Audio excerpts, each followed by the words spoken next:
The stress strain diagram for an aluminium alloy that is used for making aircraft parts is shown in this figure here. If a specimen of this material is stressed to 600 MPa, the material is stressed to 600 MPa. So the applied stress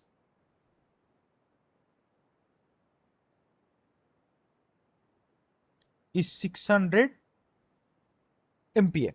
It said determine the permanent strain that remains in the specimen when load is released. So first thing you have to find out permanent strain after load is released. Also find the modulus of resilience both before and after the load application. So we have to find out modulus of resilience. This is the problem statement. Now, when the specimen is subjected to load, it strain hardens until point B reaches on this stress strain diagram. The strain at this point is approximately, it said 0.023 millimeter per millimeter. When the load is released, the material behaves by following the straight line BC.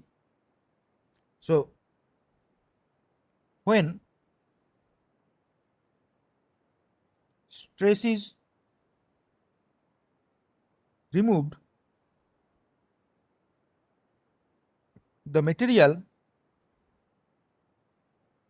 behaves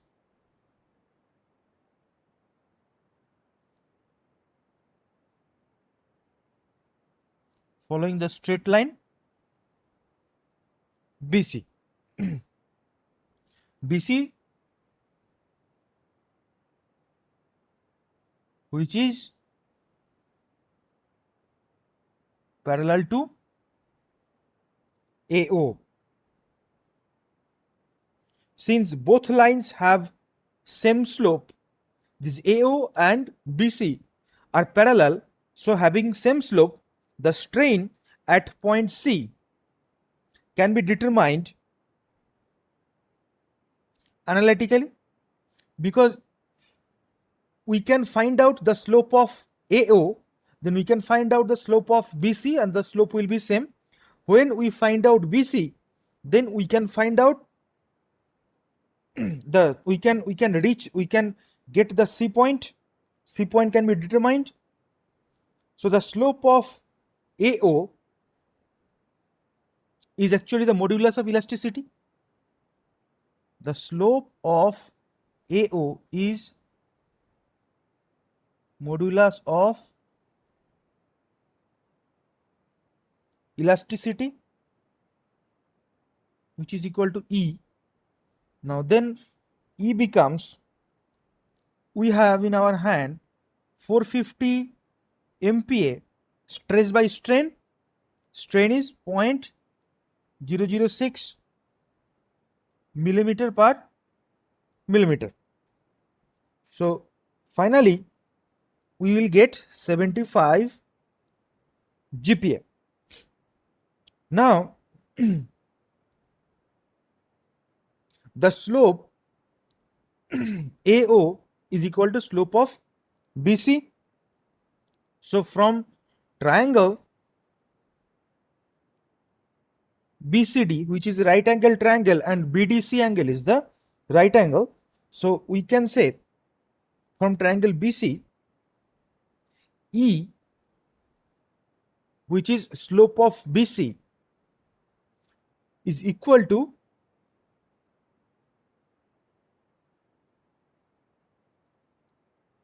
BD by CD. From here E is known, BD is known, BD is 600 MPa, then we can find out CD. So putting the value over here, CD equal to BD is 600 by E 75 GPa. This is MPa. Now we have to put the units properly and deal with them properly. So CD is equal to 0.008, we will find millimeter per millimeter.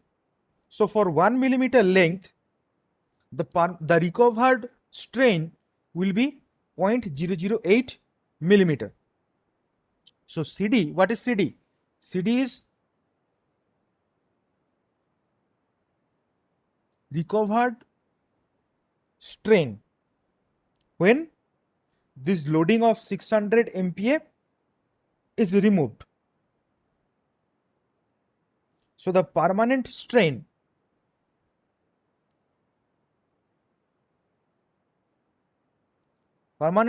is how much? OC. So OC or you can say strain of OC, that will be the strain 0.OD minus OC. So OD is 0.023 minus CD.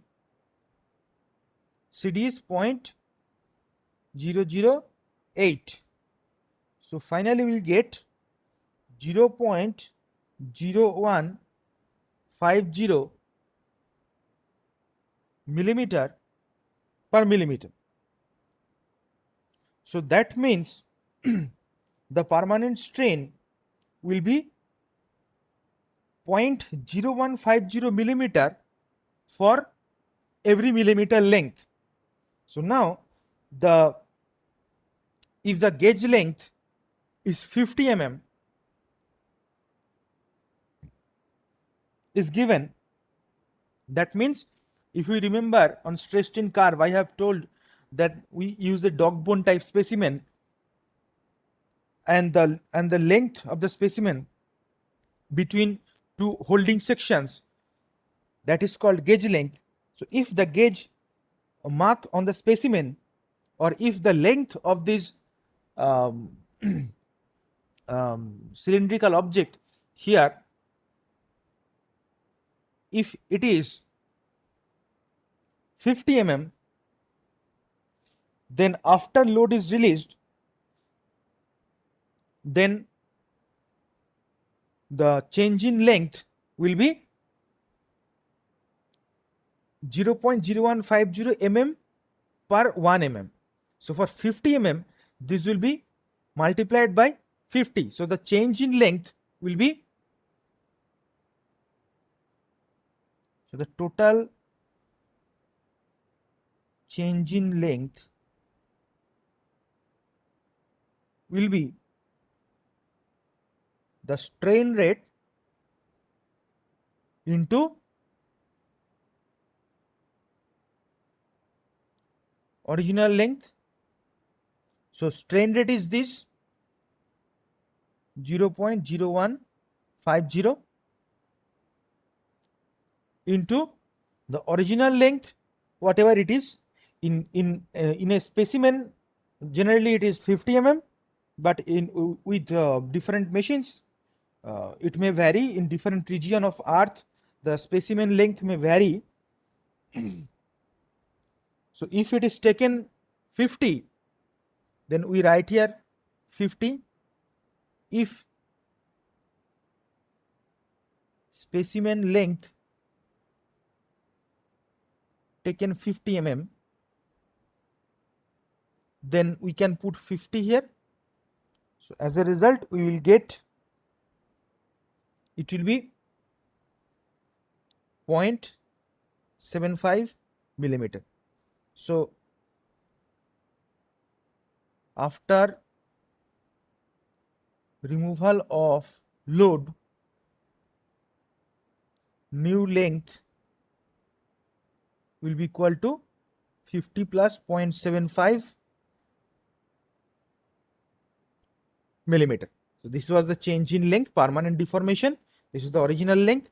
So in total it will be 50.75. If that is compressive load, then we will use negative sign here, as the length will be reduced in case of compressive load. Now, if the modulus of elasticity, modulus of resilience to be found out,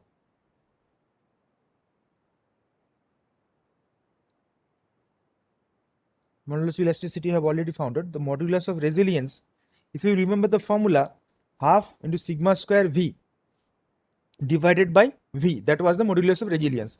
The strain energy by unit volume, that was the modulus of resilience. So it was half sigma square V divided by V. It is strain energy per unit volume. So it was this. So we can say, okay, it was sigma square V by 2E. Modulus of resilience, probably half sigma square V, sigma square V by, not E is not here, E will be here. Okay, I'll write it, I will break it up. Give me a moment, I will have a cup of water. I'll come back.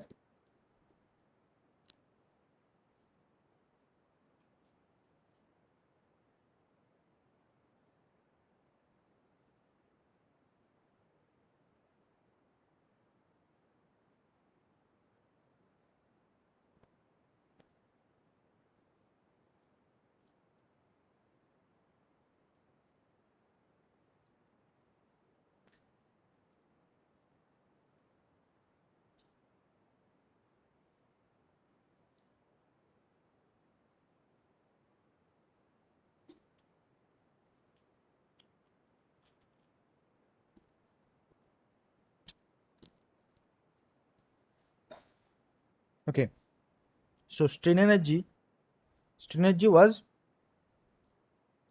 sigma square V by 2E divided by V. So modulus of resilience becomes sigma square by 2E, or we can write half into sigma by E, which will be equal to again strain.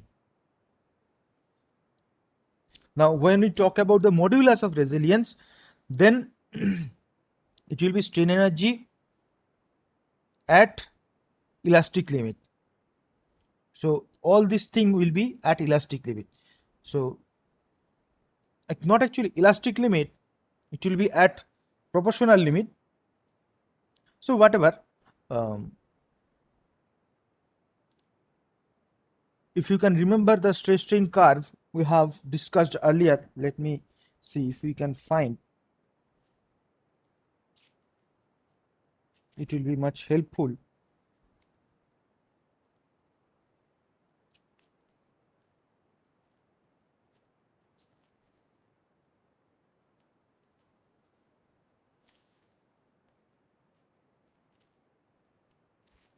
Yeah, we have found this here.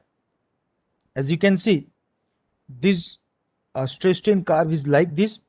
Now we have loaded up to elastic limit, and then we talk the resilience is the total strain energy stored in a body when the loading is up to elastic limit. Now the max value of resilience will be at elastic limit, and that will be called proof resilience. And the modulus of resilience, here the modulus of resilience is proof resilience by the volume of the body. So using this we have made here half into sigma square E into V. So that is what we have written here. So from here we can get sigma square by 2E which is half into sigma into T. Sorry, not T, this is epsilon, this is strain, because here sigma by E becomes this epsilon. So half into stress into strain at the limiting point will be the modulus of resilience. So if we put the values from this curve, what is the curve? You see, it is here. So at this limit, it is shown this line is ending at 450, and after that the curvature starts. So we take that limiting value is 450 and 0.006. So we put it in this formula, half into 450 into 0.006. Okay, that keeping the units on mind, it will be 1.35 megajoule per meter cube. Strain energy per volume. So this is the unit of energy per unit volume per meter cube. So this is the modulus of resilience. Now, if we want, what will be the modulus of resilience afterwards? So when we talk about afterwards, the curve is shifted. The curve is shifted like this. Now the curve will follow this path. The curve is no more is following this path because there is permanent deformation over here. So the curve is following this path, and as a result, this point is shifted here. So this is before load application. Now after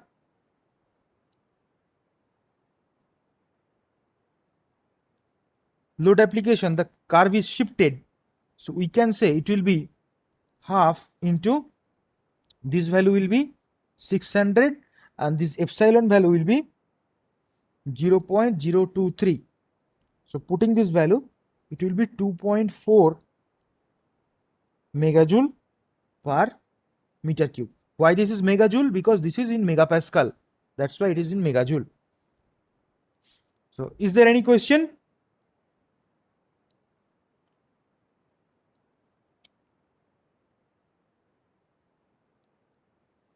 I have sent detailed material.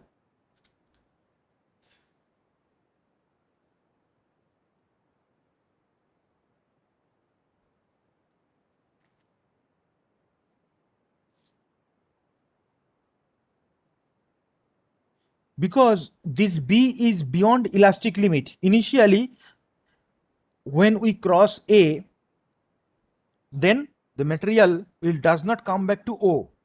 There will be some permanent deformation. So when we loaded up to B, the curve is not following this way. The curve is following a path which is parallel to this AO. BC should be parallel to AO. This path is being followed. So when this path is being followed, then for this material, when after load is released, this curve will not again working because strain hardening occurred on that. Because of the strain hardening, the object became more rigid, more strong. So that's why that after loading is removed, that extended material is now will follow this path. CBF, this path will be followed. So when once it is strained beyond elastic limit, then again this path will not be followed. Now CBF will be followed, and its elastic modulus will shift from here to here. Theoretically, in practical probably it will little less, but theoretically it will be here. Is it clear now?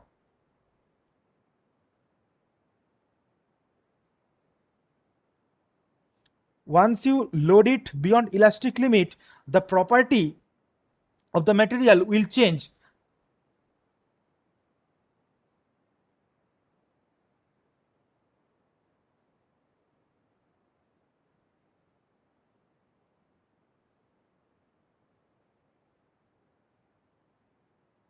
Elastic modulus will remain same because this is the slope of this BC and slope of this OA is same, but no more this OABF will be followed.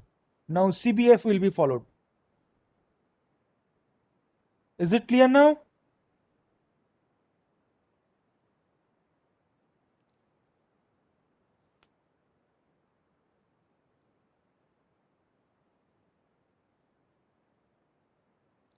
Okay. Is there any other query? Otherwise, we will end it off here. As the module 1 is in syllabus, only module 1 is in syllabus, and plus torsion is there from SSP sir's part. Your exam is scheduled at 19th from 11:30.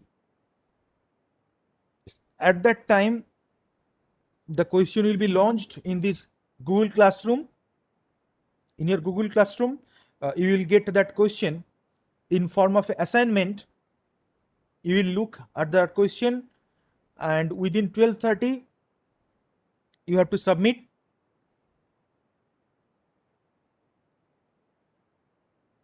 You will get probably 15 minutes extra for this making PDF and download the question and uploading the answer script. So please follow the instruction in detail. When you take photo, please check if the page is in focus or not.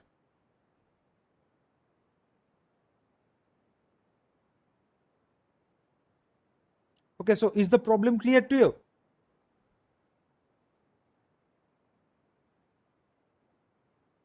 Yeah, up to 12:45 you can upload. The exam is not up to 12:45. Exam is having 1 hour in your hand to answer. Extra 15 minutes is given to upload the answer script, taking photos, photograph. Probably, preferably you can use the software ClearScan. ClearScan, I generally use the ClearScan, which gives us a very good quality PDF.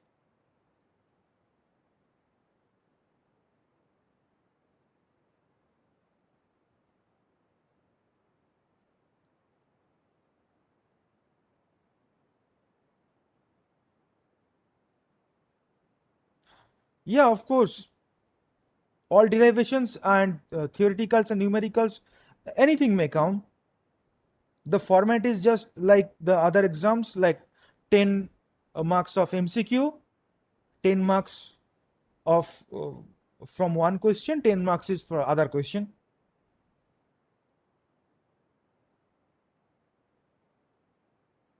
From 2 modules, one from module 1, one from torsion.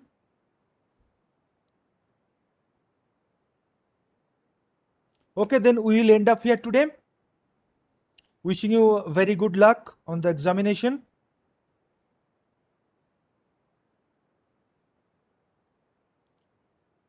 These are very stupid questions, you know. Why only numericals will come? Everything may come. We have also discussed theories. We have supplied materials on theories. So why theories will not come? Anything may come.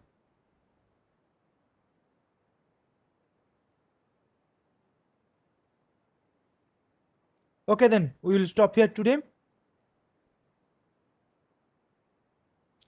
So whatever you study, there is no such rule that only the numerical will come. In every subject, there are theories, there are practicals, there are numericals. So anything may come. There is no such subject except mathematics that only numerical will be.